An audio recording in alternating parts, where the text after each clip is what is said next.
Moving back, I hear Stephen Biss is online and has sorted out the technical issues. Fingers crossed.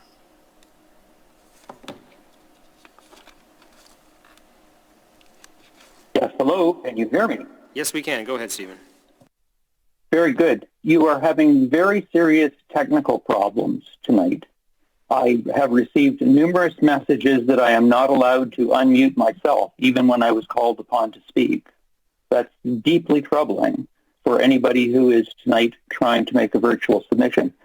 So, good evening, Mr. Chair, and good evening, Madam Mayor, and good evening, councillors.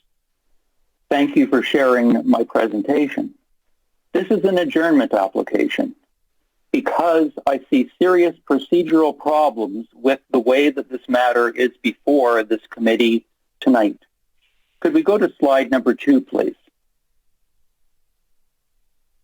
The reasons why I'm suggesting that the matter be adjourned is because the City of Mississauga hasn't complied, at least not yet, with the Planning Act. The city has not completed, perfected, published a full record in accordance with the Planning Act, as indicated in the sections on that slide.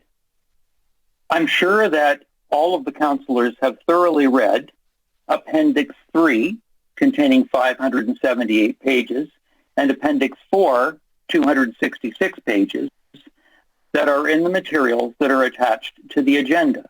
Very strangely, in Appendix 3, there are absolutely no submissions from members of the public. There are a lot in those 578 pages of submissions from developers. In looking at Appendix 4, there are 266 pages. In those 266 pages, there is one application from a residents association, but the rest of the record contains submissions from the developers. It just seems very, very strange that no members of the public have sent a letter to the official planning team that has made its way into the agenda for tonight's meeting. If you look at Appendix 5, it doesn't contain any materials from individual residents. Could we go to the next slide, please? The full record that needs to be considered by the committee and that ultimately will go to full council, I'm sure, and maybe at some point to the minister, it needs to be made available to the public before the public meeting. That's what the Planning Act says, and that has not happened. Could we go to the next slide, please? Specifically, the full appendices weren't published until March the 17th, 2025. That's not 20 days in advance of tonight. And just tonight, we heard that there are further materials that have been provided to city councillors about tonight's meeting, but members of the public have never had a chance to read those. The developers, the other side, if I can put it that way, have never had a chance to respond to that. All of the materials that are necessary for the consideration of a fair opportunity to deal with this issue are not before the committee and were not made and provided to the public in advance of the meeting. Could we go to the next slide, please? Looking at the report from Mr. Whitmore, he notes that 150 written submissions were received and that there were submissions made by residents. And he also notes, under the heading comments, that there were letters from landowners and public institutions, but there were letters from residents. But they never found their way into Appendix 3 and 4. Next slide, please. And so the record in Appendices 3 and 4 is not complete. You have written submissions from landowners who are not residents. They've been included in full. But the written submissions from landowners who are residents have not been included in full. The written submissions from residents who are not landowners have not been included in full. That's not fair. And as I indicated before, there's only one written submission from a residents association. Please move to the next slide. The written submission from Birch Glen Residents Association, Clarkson Line Park, which has nothing to do with Erin Mills, is not included in any of the appendices. That application from Birch Glen came in on February the 2nd, 2025. Why isn't it in appendix number 4? It's not part of your materials. Something essential, not just from an individual resident, but from a residents association, is not in your materials. Next slide, please. There are issues with the completeness of the record. Line 15, appendix 4, the 52 Stephen, you are out of time, but I will give you, Stephen, you are out of time, but I will give you a few moments to finish your comments. Thank you. Those letters are completely missing. Those 52 letters are missing. And in fact, there is an error at that line 15, appendix 4. Specifically, the summary that's contained therein is in error. Maybe someone else will speak to that tonight.